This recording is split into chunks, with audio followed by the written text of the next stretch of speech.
Welcome dear rockets, कैसे हैं आप सभी। तो आज हम देखने वाले हैं लेवल क्रॉस। दोस्तों आज की मूवी आपको थोड़ी सी कंफ्यूजिंग लग सकती है, लेकिन टेंशन लेने की जरूरत नहीं है, मैं हूं ना आपके साथ। लेकिन हाँ, आपको अंत तक देखना पड़ेगा ताकि आपकी कंफ्यूजन दूर हो जाए। तो मूवी की शुरुआत रघु नाम के बंदे से होती है, जो कि स्टेशन का गेट कीपर है। यानी कि जब भी ट्रेन वगैरह आती है तो उसका काम है ट्रेन को हरी झंडी दिखाकर बताना कि आगे रास्ता खाली है या फिर आगे कोई गड़बड़ी है, और अगर कोई गड़बड़ी है तो झंडे को लाल दिखाकर ड्राइवर को सावधान करना उसका काम है। लेकिन जिस स्टेशन पर रघु काम करता है वो बिल्कुल बेहद रेगिस्तान में बना हुआ है, वहाँ पर कोई आता जाता नहीं है। रघु यहाँ पर स्टेशन के पास बने एक घर के अंदर रहता है। उसके पास एक गधा भी है जो उसका अकेलेपन का साथी है। वो अकेले अपने गधे के साथ डेली पास के गांव में जाता है, जो गांव पूरी तरह से खाली है, बस एक कुआं है वहाँ पर। उसी से रघु पानी वगैरह निकालने का काम करता है। साथ ही खाने पीने के लिए वो कुछ आलू टमाटर और सब्जियों की भी खेती करता है। लेकिन इंसान के पास कितनी भी चीजें क्यों ना हो, अकेलापन इंसान को खाने लग जाता है। ये चीज रघु के साथ भी होती है। उसके साथ कोई बात करने वाला नहीं होता, इसलिए वो अपनी बातें अपने गधे से ही शेयर कर लेता है। अगली सुबह होते ही रघु अपने डेली काम पे निकल जाता है, तो वहाँ से एक ट्रेन गुजरती है। रघु आने वाली ट्रेन को हरी झंडी तो दिखाता है, लेकिन जैसे ट्रेन वहाँ से गुजरती है पीछे एक चीज छूट जाती है, जो कि चैताली नाम की एक लड़की होती है। अब पता नहीं उसको किसने ट्रेन से धक्का दिया या फिर वो खुद कूद गई,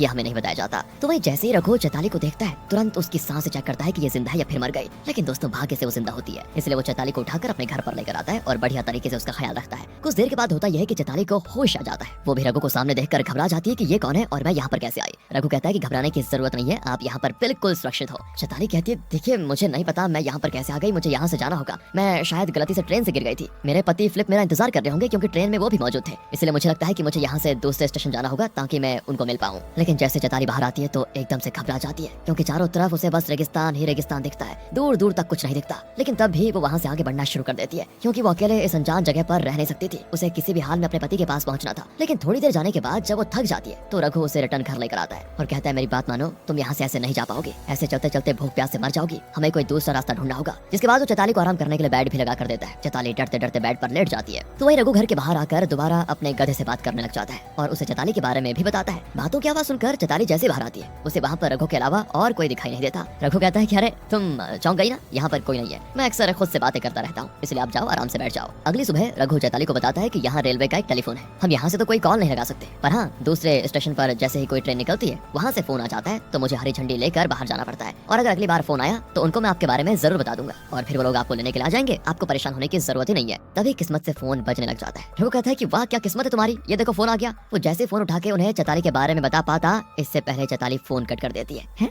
ये क्या किया इसने? रघु एकदम हैरान कि ये क्या हुआ, आपने फोन क्यों कट कर दिया? चैताली बताती है कि पहले मुझे आप पर भरोसा नहीं था, इसलिए मैंने आपसे झूठ कहा कि मैं गलती से ट्रेन से गिर गई, पर सच तो यह है कि मैं अपने पति से ही बचकर ट्रेन से कूदी थी। अगर मैं ऐसा नहीं करती तो वो मुझे तो मार देता। मैं फिलिप के पास वापस नहीं जाना चाहती। अब चैताली रघु को अपनी कहानी बताने लगती है कि मैं एक साइकेट्रिस्ट हूँ। फिलिप एक बार मेरे क्लिनिक में आया था, क्योंकि उसकी पहली पत्नी के मरने के बाद से वो डिप्रेशन का शिकार हो गया था। मैंने उसका इलाज किया और धीरे धीरे करके उसके अंदर सुधार आने लग गया। लेकिन न जाना ये ट्रीटमेंट के लिए डेली मिलना प्यार में कब बदल गया, मुझे पता ही नहीं चला। मैं फिलिप को पसंद करने लगी, लेकिन मेरे अंदर इतनी हिम्मत नहीं थी कि मैं उसे सीधे बोल पाती। इसलिए मैंने इंतजार किया कि अगर फिलिप भी मुझे पसंद करता होगा तो वो मुझे खुद से बता देगा, और हुआ भी ऐसा। कुछ दिनों के बाद उसने खुद ही मुझसे शादी के लिए कह दिया और मैंने भी तुरंत हाँ कर दिया। इसके बाद हमारी शादी भी हो गई। लेकिन शादी के कुछ दिनों के बाद से ही फिलिप ने अपने रंग दिखाने शुरू कर दिए। छोटी छोटी बातों पर गुस्सा होना उसकी बिल्कुल एक आदत बन चुकी थी। सारा दिन मुझे मारता पीटता रहता था, यहाँ तक कि उसने नशा करना भी शुरू कर दिया। और एक दिन तो नशे की हालत में उसने मुझे बताया कि उसने अपनी पहली पत्नी को खुद से मारा। ये जानकर तो मेरे पैरों तले जमीन खिसक गई थी। मैंने ये बात लोगों को बताने की कोशिश की, लेकिन हर बार फिलिप मेरे रास्ते में आ जाता। उसने मुझे धमकी भी दी थी कि अगर मैंने ये बात किसी को बताई तो वो मेरा भी वही हाल करेगा जो उसने अपनी पहली पत्नी का किया था। मेरे पास और कोई दूसरा रास्ता तो था नहीं, इसलिए मैं ट्रेन से कूद गई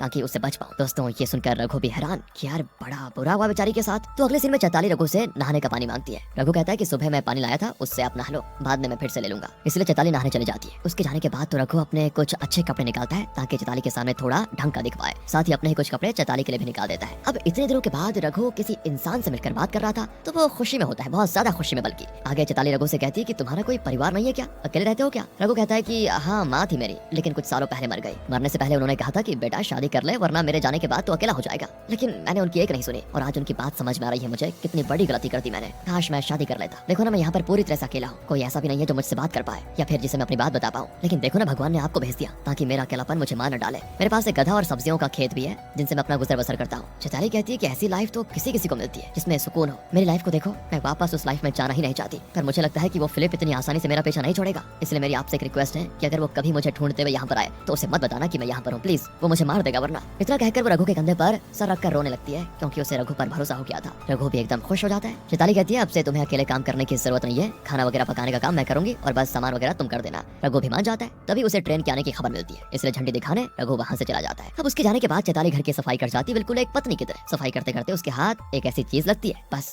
उसके होश उड़ जाते हैं। रघु ने एक डिब्बे के अंदर कई सारे न्यूज़पेपर के कटआउट्स रखे होते हैं जिसमें एक परिवार के हत्याकांड के बारे में लिखा हुआ था कि पति पत्नी के साथ उनके 2 बच्चों को मार दिया गया। उसी कटआउट्स के साथ वहाँ गेट कीपर की एक आईडी भी होती है जिसमें नाम तो रघु का होता है लेकिन फोटोज किसी और की होती है। यानी कि जिसे चैताली रघु समझ रही है वो रघु नहीं बल्कि कोई हत्यारा है जिसने शायद इस घर में रह रहे परिवार वालों को मार दिया होगा और उसके बाद परिवार के पति की आईडी लेकर गेट कीपर बन गया। ये जानकर चैताली एकदम से घबरा जाती है कि मैं कहाँ मुसीबत में फंस गई। एक मुसीबत से छोटी दूसरी मुसीबत में आ गई, भगवान क्या होगा मेरा। रघु जैसे घर के अंदर आता है उसे चैताली काफी घबराई हुई दिखाई देती है और बस तभी उसकी नजर गिरे हुए असली रघु की आईडी पर पड़ती है। रघु समझ आता है कि यही वजह है चैताली के घबराने की। वो जैसे पीछे मुड़ता है चैताली चाकू लेकर उसके सामने खड़ी हो जाती है, कहती है देखो देखो मेरे पास आना मत वरना जान से मार दूंगी। रघु कहता है कि अरे ये क्या कर रही हो तुम, जैसा तुम समझ रही हो वैसा कुछ नहीं है। अरे मैं देखो मैं तुम्हें सब बताता हूँ। इसके बाद रघु अपनी कहानी बताता है कि करीब 10 साल पहले मेरी माँ जब मुझे शादी के लिए जिद करने लगी तब मैं उनकी जिद की वजह से एक लड़की देखने गया। वहाँ जाने के बाद मैंने साफ साफ उस लड़की से कह दिया था कि देखो अगर तुम किसी को पसंद करती हो तो मुझे अभी बता दो क्योंकि तुम्हारी शादी करने से उसका दिल टूट जाएगा बेचारे का जिससे तुम प्यार करती हो। क्योंकि मैं सच बताऊं तो मेरा भी ब्रेकअप हो चुका है तो इसका दर्द मैं समझ सकता हूँ। लेकिन पता है उस टाइम उस लड़की ने कुछ नहीं कहा और हमारी शादी हो गई। शादी के करीब 1 हफ्ते के बाद ही मेरी बेचारी माँ चल बसी। मेरी नौकरी वगैरह भी सही नहीं चल रही थी। ऊपर से 2 साल में ही मैं एक लड़का और एक लड़की का पिता बन गया था। फिर गरीबी की वजह से मैंने डिसाइड किया कि अब मैं और बच्चे पैदा नहीं करूंगा, इसलिए मैंने सर्जरी करने का फैसला किया ताकि कभी बाप न बन पाऊं। पर तभी डॉक्टर ने मुझे बताया कि आपको तो सर्जरी की जरूरत ही नहीं है क्योंकि आप कभी बाप बन ही नहीं सकते थे लाइफ में। बस जब डॉक्टर ने ये कहा ना तो मैं शॉक में हो गया। मैं सोचने लगा कि फिर मैं 2 बच्चों का बाप कैसे बन गया। जैसे ही मैं जवाब मांगने घर गया तो घर आते ही मुझे मेरा जवाब मिल गया क्योंकि मेरी पत्नी अपने पुराने आशिक के साथ बेड पर थी। उस टाइम मुझे इतना गुस्सा आया कि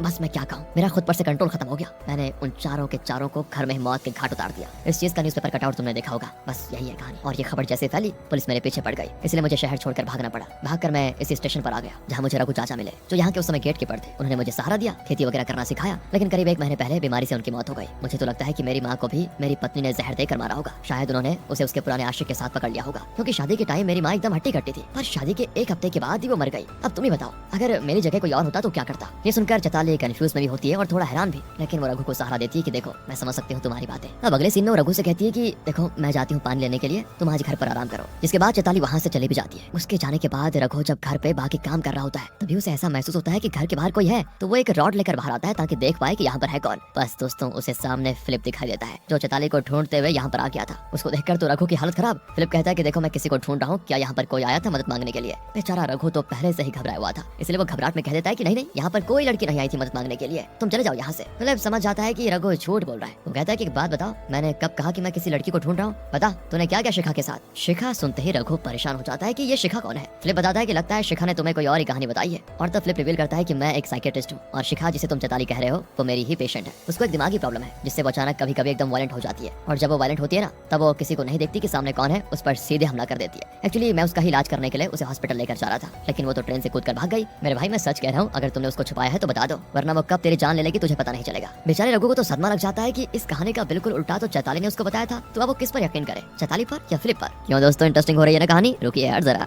अब रघु सीधे चैताली के पास आकर उसे शिखा के नाम से बुलाता है। बस चैताली के हाथ से पानी का मटका गिर जाता है। वो रघु से कहती है फिलिप आ गया ना, उसी ने तुम्हें मेरे बारे में ये सारी गलत बातें बताई होंगी। शिखा पता है कौन है, उसकी पहली पत्नी है, उसी का नाम शिखा था जिसे उसने मार दिया था। रघु यार फिर से कंफ्यूज हो जाता है कि ये हो क्या रहा है, वो किस पर विश्वास करे उसे पता नहीं चलता। चैताली कहती है ठीक है अगर तुम्हें मेरी बात पर विश्वास नहीं हो रहा तो मैं अभी पुलिस को फोन लगा दियो और देखना पुलिस फिलिप को यहाँ से लेकर जाएगी क्योंकि असली अपराधी मैं नहीं वो है। जब मैंने कुछ किया ही नहीं तो मैं क्यों डरूं बताओ। रघु को तो लगने लग जाता है कि शायद चैताली सही कर रही है, फिलिप उसको बेवकूफ बना रहा है। लेकिन होता यह है कि वो कुछ सोच पाता तभी फिलिप भी वहाँ पर पहुंच जाता है और जैसे ही वो जबरदस्ती चैताली को अपने साथ ले जाने की कोशिश करता है रघु उसको रोक लेता है। कहता है देखो तुम चैताली को यहाँ से नहीं लेकर जा सकते, मुझे तुम पर भरोसा नहीं है। पर इससे पहले कि फिलिप कुछ कहता पीछे से चैताली वही रॉड लेकर फिलिप के सर पर मार देती है। वो घायल हो जाता है। अब रॉड तो वो मार देती है लेकिन एकदम घबरा भी जाती है। रघु कहता है कि घबराने की जरूरत नहीं है, तुमने बिल्कुल ठीक किया, मैं हूं ना तुम्हारे साथ, तुम्हें कुछ नहीं होगा। तभी फिलिप फिर से खड़ा होने की कोशिश करता है। रघु इतने घिनौने तरीके से रॉड की मदद से फिलिप को मारता है ना कि मानो ये रघु का डेली का काम हो। हाँ दोस्तों लगता है ऐसा ही है कि जैसे वो डेली लोगों को मारता हो। हो। तभी उसकी नजर फिलिप के बटुए पर पड़ती है जिसमें क्लिनिक की एक पर्ची है और दोस्तों उसमें डॉक्टर का नाम डॉक्टर फिलिप लिखा हुआ है जो कि एक साइकियाट्रिस्ट है और पेशेंट का नाम शिखा।